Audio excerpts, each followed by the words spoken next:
anh rất nhớ em nhiều, nhớ những buổi chiều vai kề vai trong tay bước đi.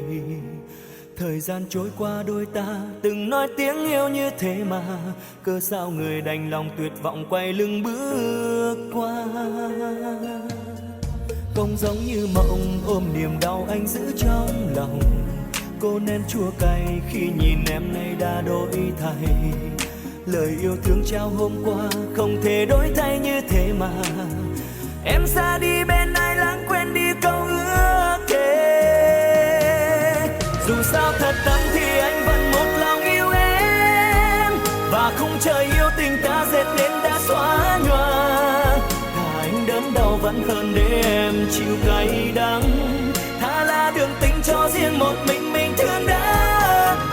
Tình yêu của anh và em sẽ không như lúc đầu, đường tình nghiệt ngã với anh vết thương cũng bình thường. Chỉ lo ước mơ của em sẽ không được như ý, và chặng đường dài em đi một mình được không em, lúc vắng anh bên cạnh.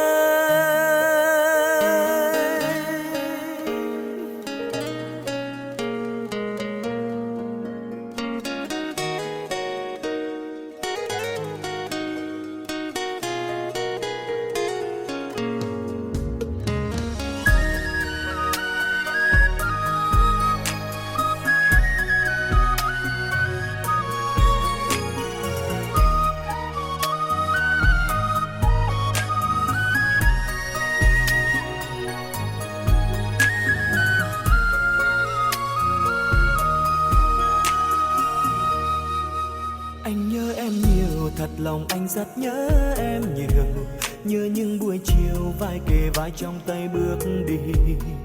Thời gian trôi qua đôi ta từng nói tiếng yêu như thế mà, cớ sao người đành lòng tuyệt vọng quay lưng bước qua. Không giống như mộng ôm niềm đau anh giữ trong lòng, cô nên chua cay khi nhìn em nay đã đổi thay.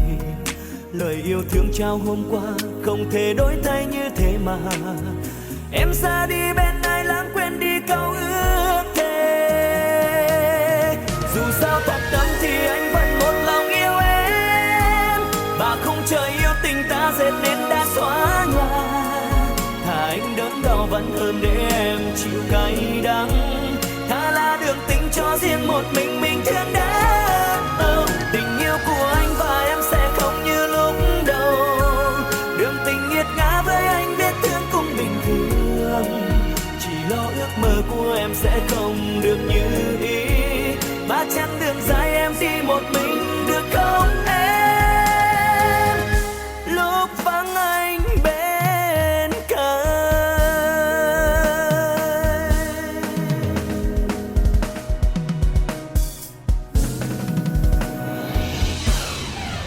Dù sao thật tâm thì anh vẫn một lòng yêu em, và khung trời